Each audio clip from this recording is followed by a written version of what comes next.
It is fact that science doesn't have all the answers, and people get it wrong sometimes. Highly educated people, scientists and doctors, get it wrong sometimes. We are human, and there's a limit to our understanding, and we have to acknowledge that. And we have to acknowledge some of the ways that innovations have negatively impacted our lives, and there are consequences that we see every day as a result. In today's video, I'm continuing on with the series called Eyes to See, based off of Proverbs 20:12, where it states that ears to hear and eyes to see both are gifts from the Lord. And it's my prayer that we have eyes to see and ears to hear in these end times, with so many changes that are affecting our society as far as the technologies, the involvement of technologies, and just the creation of new policies and different trends. I believe that a lot of these trends, policies, and technologies are further establishing the Antichrist system, and I believe that we need to be watchful and prayerful for our sakes and for our families and the people around us in our communities and all over the world. Before I begin this video, I do want to disclose that I am not a doctor, I am not a scientist. However, I believe that God reveals truth to believers and gives us insight, and I am basing my view on the Bible, the Word of God. The Bible has truth for every single area of our lives, and I believe it is the highest authority.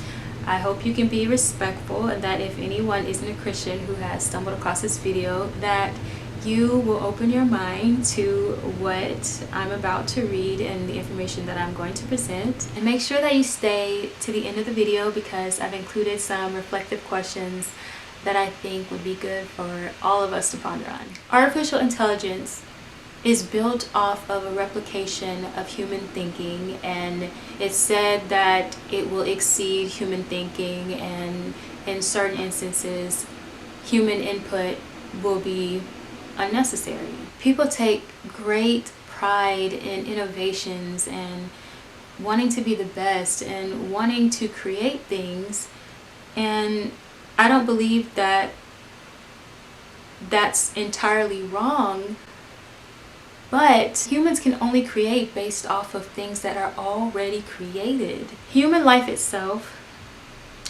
the human brain, the complexities of the human brain and the way that we can process information was already created by God. So artificial intelligence is just a counterfeit version of the processing system that God created.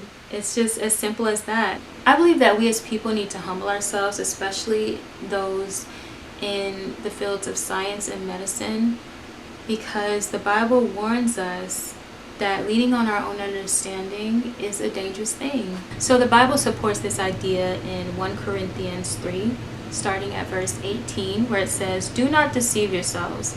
If any of you think you are wise by the standards of this age, you should become fools, so that you may become wise. For the wisdom of this world is foolishness in God's sight. As it is written, He catches the wise in their craftiness. And again, the Lord knows that the thoughts of the wise are futile." In this context, it's talking about the church and its leaders, and pride in certain leaders' ideas and their authority. But I believe that it still speaks to the nature of pride and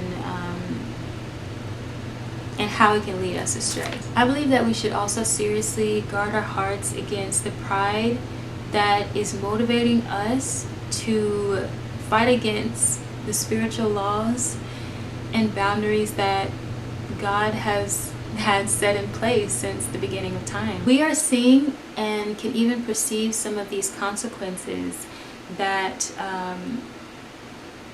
that disregards God's designs as it applies in nature, in our bodies, and even relationally and beyond. That is the reason why there is so much chaos and confusion and hurt in the world today. It's because of the way that we have as a society moved away from upholding God's laws. So again, artificial intelligence is just a counterfeit source for information. We as Christians especially have to be careful about what we open our mind and our hearts to.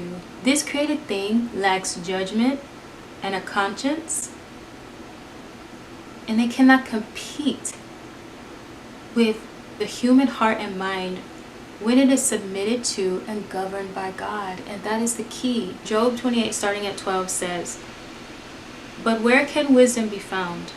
Where does understanding dwell? No mortal comprehends its worth. It cannot be found in the land of the living. The deep says, it is not in me.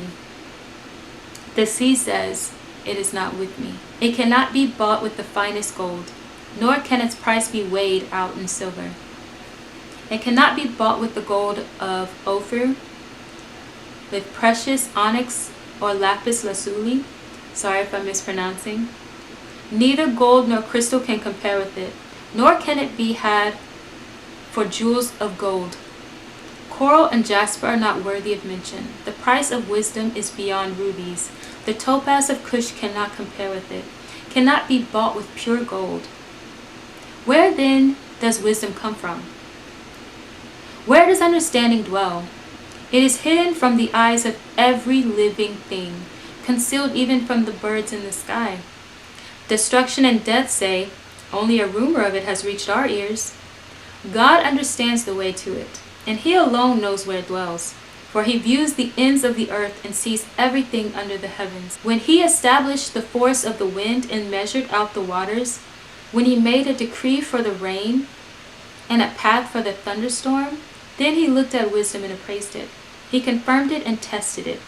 And he said to the human race, the fear of the Lord, that is wisdom, and to shun evil is understanding." And Colossians 2, verse 8 says, "See to it that no one takes you captive through hollow and deceptive philosophy which depends on human tradition and the elemental spiritual forces of this world rather than on Christ." So I want to wrap up this video by just introducing some reflection questions just for your own reflective thinking. These are questions that I think are important. There are probably more, but they're just what I thought of.